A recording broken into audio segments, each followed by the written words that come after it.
Yamcha went from not being able to talk to women to being able to talk to women too much.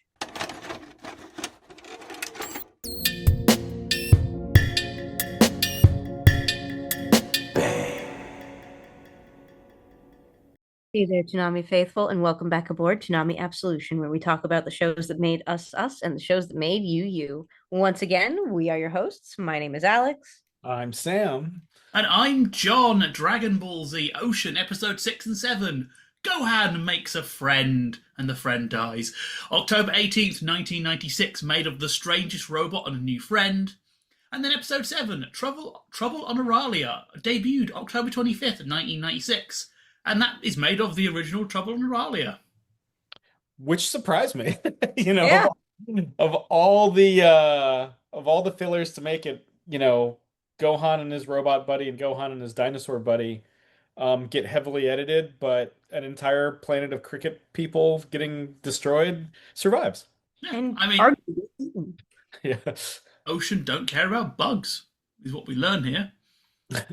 Even talking ones that have, resistance movements and budding love affairs. But I mean, based on how Saban work, I presume them talking is against God, which is why they can be exterminated. it's true. and boy, do they. Well, we're Boy, gonna have a thing for these episodes. Is what we're gonna start seeing here is Ocean are moving things between episodes. So a lot of the side stuff in Trouble on Aralia comes from other episodes, some of which are later. Like the big one you'll note is the scene of Roshi and Turtle gets kicked back about 3 episodes. Hmm. We're gonna have this gonna lead to a lot of problems when we talk about what's been changed because there's a lot of stuff that removes or pop up later, but they are slowly realizing that yeah, we can't do 2 episodes to 1 episode anymore, and that's going to cause all sorts of weird problems. And it's why you'll note these episodes start feeling a little bit weird, with us just cutting between stuff. I just got to throw this out here for the Gohan episodes. I did not remember how insane the cut in this was. Like, there's something about watching it today that feels very like baby's first edit. It's so weirdly bad. There's a lot of very dirty cuts in these episodes.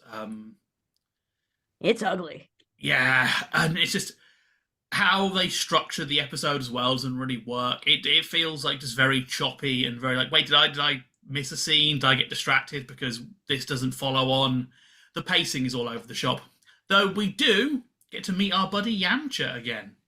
Yay, our boy, our very special son. Yeah, he's a baseball player now. yeah. I love it. I love the so I'm just gonna make a quick sidebar about Shohei Ohtani. For anybody who doesn't know anything about Shohei Ohtani, he is a Japanese baseball player, probably one of the greatest athletes in a generation. He ends up in a lot of Yakuza style side quests. And I feel like that same thing had to be happening to Yamcha. Like, Shohei Ohtani he didn't speak English very well. He has a translator. Translator ended up getting in a lot of trouble for betting on the games, and Shohei got caught up in it. I feel like that had to have happened to Yamcha at least one time. What I love in this episode, we learn that Yamcha can apparently hold up the coach for money midway through a game. Yeah, demanding the bonus or whatever. Yeah.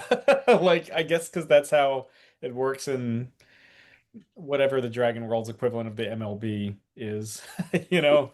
An eight Um when you are, Yamcha. Also Does I the love spirit ball count as doping? is that now here's the question. Can he spirit to net telekinetically spirit ball a baseball on the mound? He could do it to the bowler, certainly. I think he does it in Dragon Ball Super when they do the baseball episode Does there. he do the he did Yeah, the he does. He does do the like control thing with it. And he does the wolf fang ball. yeah, Totoka is the yeah. That always threw me off. Like spirit ball, spirit bomb. Like I that's one of the few few moves that where I kind of maintain the Japanese, the Sotokan, because it's just like, so wait, it's Spirit Ball. It's like, yeah, just don't worry So about there's it. a lot of balls and bombs, A and lot of balls and bombs going on. I do have to admit, Yamcha being a baseball player is kind of one of my favorite Yamcha things. I don't know why it appeals to me as much as it does. It's just so weird and funny. Was Toriyama a big baseball fan, or did this just come out of nowhere? not that I know of. I mean, you might Japan does love its baseball. Like even just in general, he might have just been a case. It's I, especially funny that we have a baseball riot in this, which is like the sport, sort of the rough and tumble sport. I would never say baseball. oh man, you've never been to a game during like a bench clearing brawl? I was gonna say, like, I've never been you've to a never been to baseball Philly. game. Oh, well, Oh, that would I was gonna be like, John, you've never been to Philly after a game is won or lost. Everyone's just beating each other with bats. Okay. Yeah, like, okay, not sorry to the city of Philadelphia, but anytime one of their teams wins or loses, they burn the city down. It doesn't matter. they literally grease the poles, the light poles, so they can't climb the lamp posts. Oh, I saw the documentary about that. Always Sunny in Philadelphia. Yeah. It's true. It is always sunny, but the yeah, I do enjoy how maybe after we're done here, I'll share like some famous baseball fights. But There are a lot of them. there are so many. It's not like hockey, but yeah, it gets up there. But I love how happy Yamcha is in his element, clearly, when he gets to get into a fight. Like he's just like the smile on his face when he gets out of the dugout and gets into this like dust cloud fight. He's just like, time to have fun. I love his thing with Poir just before that. He's like, "Oh, be careful, Poir. I'll just break it up." Walks in, starts killing people. It's like not only is he a dominant athlete, he's also here to like whoop your ass. It's a good thing cell phone cameras don't exist in Dragon Ball. Yeah. This is almost working on it, Yeah. specifically to take poke photos of Yamcha cheating. One thing rare time where this is better in America because America adds commentary to the baseball scene. There isn't any in Japan, and it's just a very weird scene because of that. It's just very quiet and kind of like okay. It's much funnier with the commentary because you get like the guys reacting to like, okay, why is everyone killing each other now? The commentators are great. They really sold it. They had the right tone for like sportscasters. It was perfect. This is the kind of comedy dialogue Ocean really excel at. It's just, which is kind of the ironic thing about a lot of these edits. That Ocean, when Ocean were rescripting things, they could be really funny. It's just unfortunately they insist on doing it at the worst possible times. And you get times that it's like, yeah, this is a perfect time for this kind of gag, and it works really nicely. My favorite bit of that is the ending though, where Krillin like stops Yamcha. So Krillin went home. He changed because he was in his suit last time. Wandered onto the pitch during a brawl and decided to come up to Yamcha from behind. It's like, Krillin, you are asking for it. He usually does. He usually does. Oh, Krillin. Man, Krillin's just like urged to lose the fight kicked in. He just had to. the ocean dub voice for Krillin is beginning to grate on me more and more. I'm not gonna lie to you. It is not getting better. I am hating it more and more every episode. It is so terrible. It's so bad. It's so like aggressively bad. Like what is going on with that? And whoever the voice actor is, I'm so sorry. I know you were probably like 19 when this was being dubbed. Yeah, but it's just not Sunny Straight. That's It's it. that's what it comes down to. Well, that and the It, fact that it's not great. it sounds like an impression, which is the problem of it. It's a guy doing a voice, so it's just very hard to buy it as like anything. Be like we get the scene with him in the ship where Yam's like, okay, we're gonna win this fight, and this Krillin voice can't do emotional. That's meant to be like Krillin, like actually no, okay, we stand a chance, and it's like he just sounds silly. It's like oh, okay. We should also note that one of the odder edits this episode for me is that we add Becky, the character, the rarely seen Becky, because in Japan, Yamcha just stood Bulma up, but they decided that American kids wouldn't get what that meant, so added this fictional Becky to be the girl Yamcha's chasing. Yamcha went from not being able to talk to women to being able to talk to women too much. Yeah, Yes. Becky with the good hair. I kind of wish Becky had been brought back into the Japanese because I would have loved to seen where like Becky like We just cut to her house after like the Cell games. She's like, I wonder what that Yamcha guy's doing. We dated once. Just sees him flying through the window. Oh shit. It does set the I mean, it's a stand up in the Japanese version, but it does foreshadow because Trunks, in the manga and all that is all like, well, Yamcha wasn't all that faithful to Bulma, and it kind of establishes that he's seeing other women that we don't normally get before. We just assume that he's training, playing baseball, giving I mean, Bulma. it's interesting, right? Because at this point, Vegeta wasn't guaranteed to come back. Like Vegeta was not supposed to come back. So it makes you wonder like who they were either they were going to shift Bulma to someone else or like they were going to reconcile. Like what the original plan for that, I think is kind of interesting to think about. See, I think it's also more the idea that Bulma wasn't going to be around much. The point of Bulma was to transition her to a Roshi role where she'd come in and do plot dumps. But she became such a crucial part of the team. I think sold so much. Like she was one of the oddest things if you look at early Dragon Ball marketing is how Bulma gets so much screen time. She's on merch. She got figures made, which is very rare for the female characters in like non-magical girl properties. I think it was just a case of Bulma's really popular. We need to do something with her. Let's give her to Vegeta, and then that also allows us to force Vegeta and Goku to work together when we need to, and to have both of them can vocalize their issues to her. But Yeah. it's. I think it's also interesting because in the we said with Dragon Ball, Bulma is totally in the wrong in this relationship all the time. She's horrible, but I think by Super that Bulma has become like the franchise character. So we kind of have to subtly go, okay, she was right. She wasn't horrible. Yamcha was cheating because we're not using Yamcha anymore. So who cares if Yamcha's a dick? Yeah. It's just character assassination. That's why you got to read the manga. I woke up as Yamcha. But you notice in this Gohan episode, we're really not talking about Gohan because those are the worst parts of the episode, I think. Gohan Made a Friend is, Gohan meets a dinosaur, the dinosaur dies. That's the episode, kids. It's sad. We're sad now. Yeah.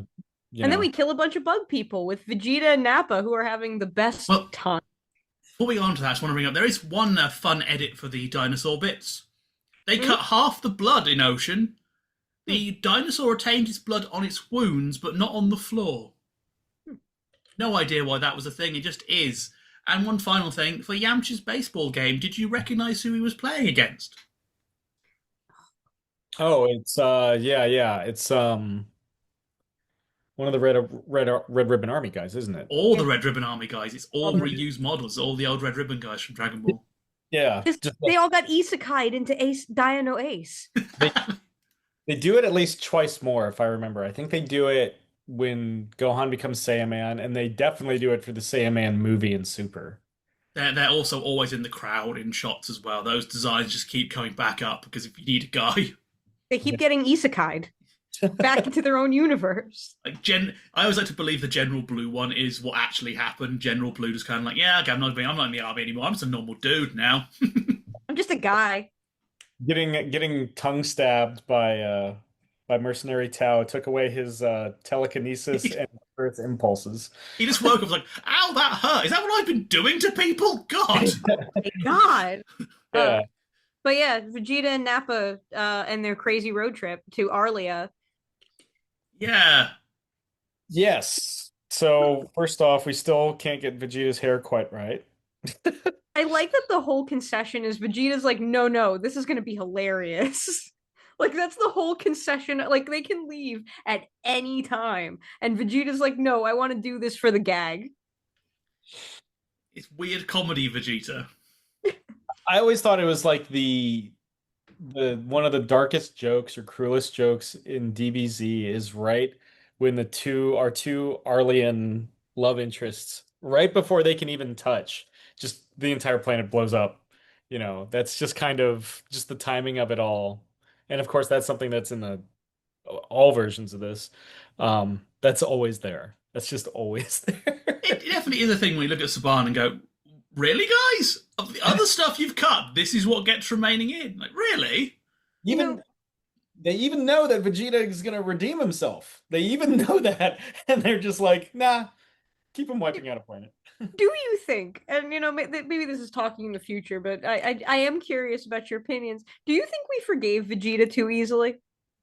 Yes. Um, Like he committed a lot of genocides on his own, but when Frieza does it, it's bad. But when Vegeta does the genocides, it's okay. they try to reframe it as, if I remember, and this is more of a dub thing than the Japanese thing, when Vegeta is kind of pleading in front of Goku as he's dying the first time.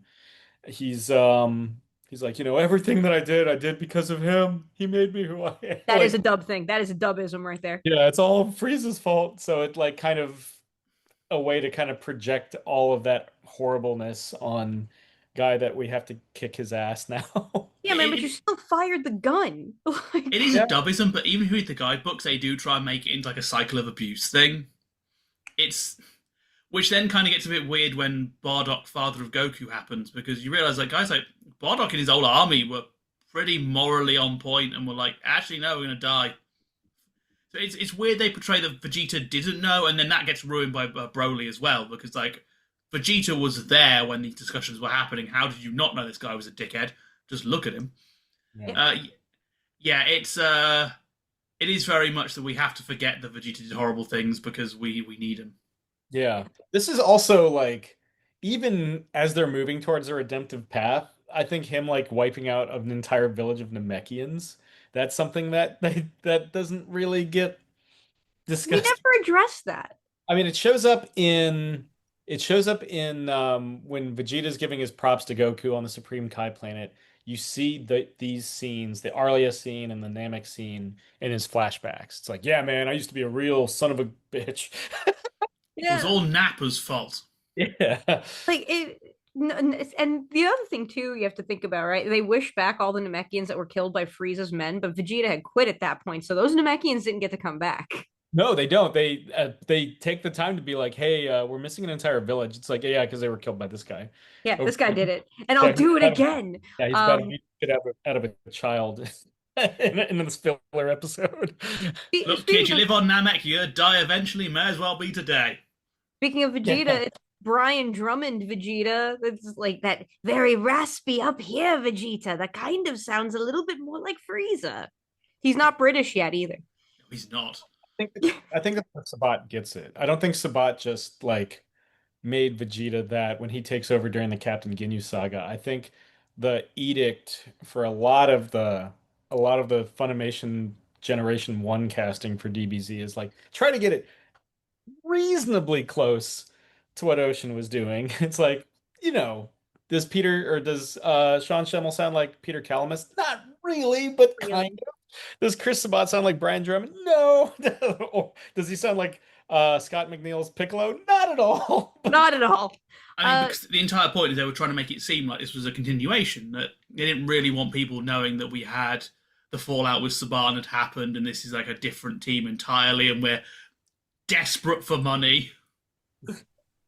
But this is pre-British Vegeta, and I only point that out because the British Saiyans become kind of a thing going forward in the Funimation side when Raditz gets to be a little bit British. But yeah, it's just something I just kind of wanted to point out because Brian Drummond's version of Vegeta, I think actually fits so well in this initial arc of Vegeta. It's like a nasty, almost a Starscream kind of voice, and I like that. He sounds like a villain. I think it also fits this Vegeta because we're still drawing Vegeta as super small. He's tiny. He hasn't had his like. Isn't there like a second Saiyan puberty or something that like It's is in the Daisenshu? the more heroic he gets, the more growth spurts he endures. Every time he almost dies, he gets more powerful, and he gets like half a centimeter taller. I He's always just think of putting lifts in his shoes. I always think of the meme that's like the greatest character arc in Dragon Ball is Vegeta's neck. Like from that to like the muscular, like this is most of my I barely have shoulders now. I keep All my belts, goodness baby. in my neck. Yeah. That's where the goodness is stored in the neck. Yeah. It's like Uh, Attack on Titan. Vos and Doses, sí, San Diego.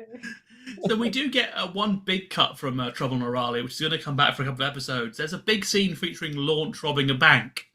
Yes. Yes. We're going to really get into this next time, but that is cut for, depending who you ask, use of guns, or because no one knows who Launch is. That I both think are it's that second one. yeah, both I are incredibly valid. Both I are would argue it's actually the first one because this caused a major plot hole with TN next episode.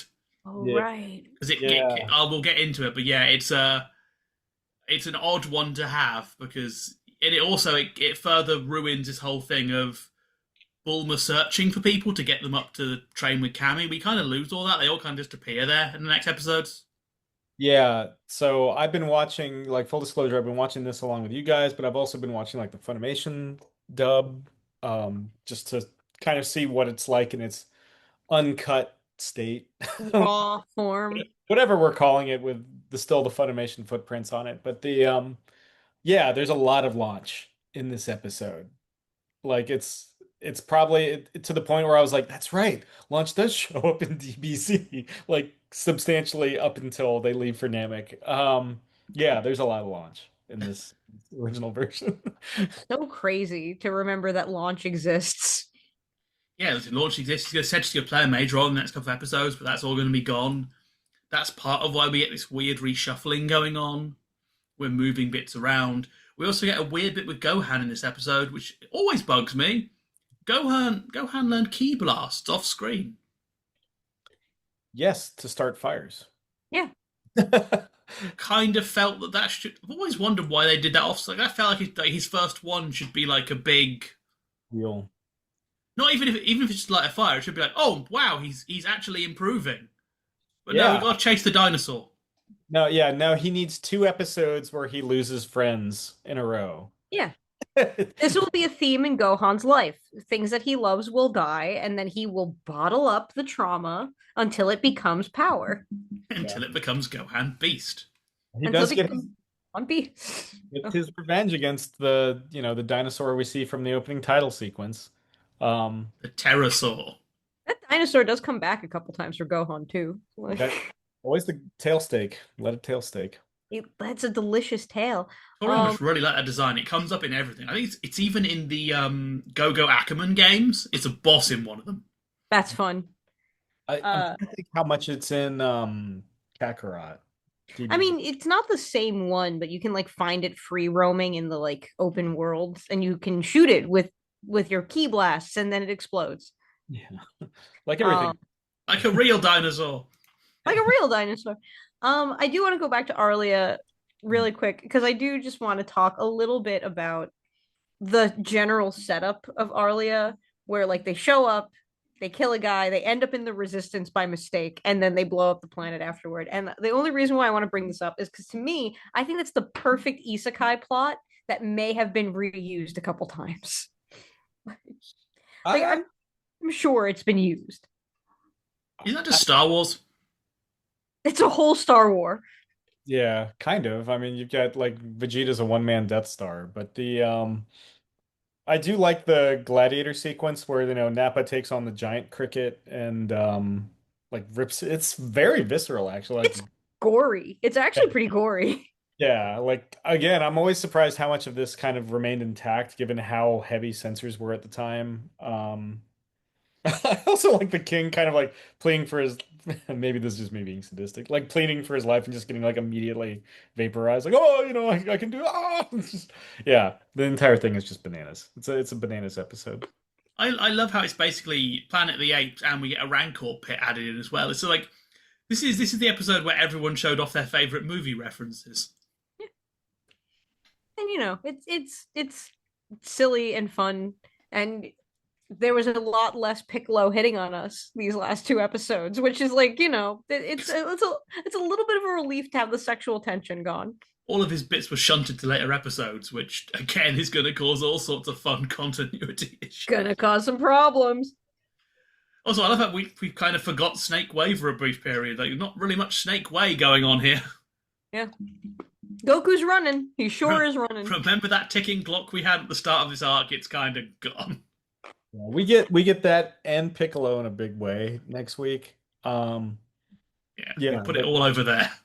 Yeah, just it does kind of point out that the continuity issues that are being made by these edits are also causing issues with like how the timeline is proceeding. because it does like the amount of time that's passed is so hard to gauge in these episodes in the last couple of episodes. It's very weird. Yeah, well, we'll have one of that next week because there's a line that always takes me out is when Goku says, "I've been running for 3 months." I'm like, what? Yeah, especially considering Piccolo was like, I will leave you to your device, like to Gohan, I'll leave you to your own devices in the wilderness for 6 months. And if you can survive, then we'll train. So that puts a clear marker on it when they start training in, next week, basically, the end of next week. Um, yeah. So yeah, for Goku to be like, oh, I've been doing this for 3 months, it's like, buddy, how long was that fall off of the truck? Like, what He It happened? was a fell in slow 2 month fall. motion. Yeah. He fell off of the truck for 2 months. He Yeah. had time to fashion a Wile E. Coyote-esque sign saying, ouch. Yeah. He was doing skits up there. He actually went back to sleep for a little bit. What gets me is the stuff with Goku or Vegeta and Nappa, like next week, where they're like telling us they're like within our solar system. It's like, oh, did your like pods like slow down once you started to make your final approach? Like, what happened, man? They Speed limit. gotta they gotta slow down because of the speed limit, and also like if they go too fast past Jupiter, it's gonna cause friction and it'll all go up in flames, and that's not what they want. Great red There's, spot. there's a lot of UFO traffic around Mars. It gets a bit crowded. Yeah, yeah. If Cowboy Bebop taught me anything, and it taught me a lot. What I like Listen, is we're space. finding in this episode that their pods have like a female computer voice that calls Vegeta Prince. And that's not a factory option. Vegeta's had that installed aftermarket. I Yeah. did want to Egotistical. talk about her. I love her. She's hilarious, and her voice is so like kind of sultry. It's nice. It is. Well, I like it's like, oh, we have to give Vegeta the vapor bath to wake him up, but not for Nappa. Nappa was already awake. Vegeta's like, I love. He basically implies that Vegeta has like the top of the line version of the pod, and Nappa's is crappy because Nappa has to turn on the lights himself. Like to open the window, Nappa has to like wind it down. I'm guessing. Oh, I mean, so Vegeta's probably got like the first class like Frieza Force pod experience. It probably like the seat probably warms up and vibrates. He's probably got a fantastic, Spends yeah. spends his Um, peanuts. yeah. Whereas like Nappa's clearly writing like not even economy plus. He's just writing economy. And to the Nappa strikes me as the kind of guy that would raw dog a flight. No He in-flight, would. no headphones or anything. He's just there locked in, flying for however God knows long. I mean, because we didn't see him get the vapor bar, so it does imply he was awake this entire time, just sat there going, He's just vibing, like "God, I'm Vegeta, big." Yeah. Vegeta gets the princess treatment, and Vegeta continues to get princess treatment. I mean, Vegeta does get the world's best sugar mama later on. Vegeta doesn't work, he doesn't lift, he has these hands for punching people and other people's credit cards. That's what Vegeta is for, and True, I but love that for him. he has to hear Bulma saying, "I go shopping" every 30 seconds. One of my least favorite lines in Wrath of the Dragon, when Vegeta enters the fight in Wrath of the Dragon, he's like, "This is my first day off in months." Like, what the hell do you do? Like, Weak Vegeta. I love the idea that Vegeta has a job. There's no way Vegeta has Vegeta. You know what? Vegeta does have a job. He works for Capsule Corporation, and he is like an executive assistant. He doesn't come in; they just No, give him money. I like the idea that Vegeta is like one of those, like he's Chuck Tingle esque. Like he's like one of those authors who's actually anonymous. You don't know, but he's online all the time. He's like, Kakarot, I've been training. I haven't been writing a 40-page story about Yamcha. About Yamcha at all. Baseball diamond of love. Yamcha and his disgustingly horrible body. And his disgustingly horrible human body. Uh, I love that Yamcha is in the story, but they're just like, who's this Yamcha guy, and why do you keep saying he needs to die every third page? why do you don't hate? worry about it. It's all for atmosphere. Yeah. Oh, I'd read Vegeta's fan fiction. I'm not gonna lie to you and say I wouldn't. But we are getting close to that special time of final thoughts. So let's get some final thoughts. Yeah, I mean, with these episodes, we're seeing even more, and this really comes off the heels of last week, kind of chopping up the Gohan and his robot friend episode. But yeah, we're really starting to see the ocean edits come in a big way. Uh, Very curious that the treble on Arlia is relatively intact, at least the Arlian sequences, and yeah, so we'll continue this on for next week. Yeah, these episodes in the edit are a bit of a mess.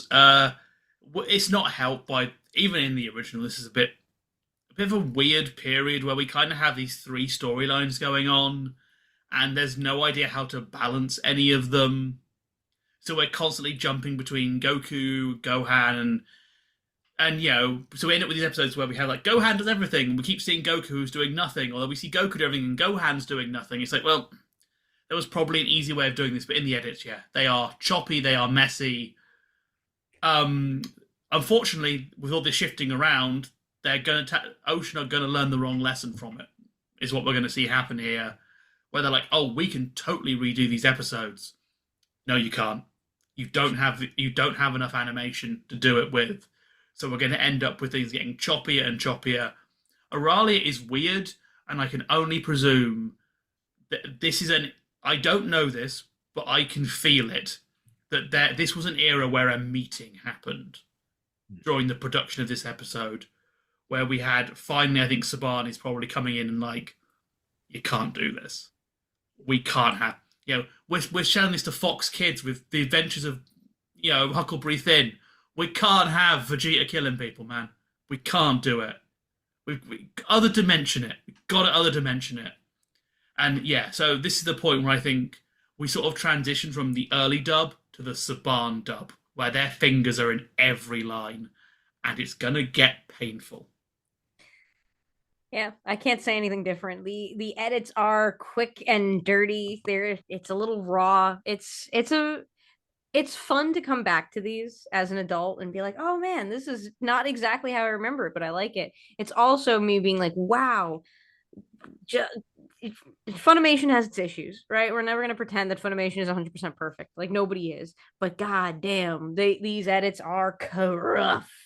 But that does mean that we've pulled into our final destination. That's right. It is time for us to disembark from Toonami Absolution. We want to thank you once again for joining us and talking about the shows that made us us and the shows that made you you. We have been your hosts. My name is Alyx. Sam. And I'm John. And we'll see you next time. Bang. To the next dimension. To the next dimension.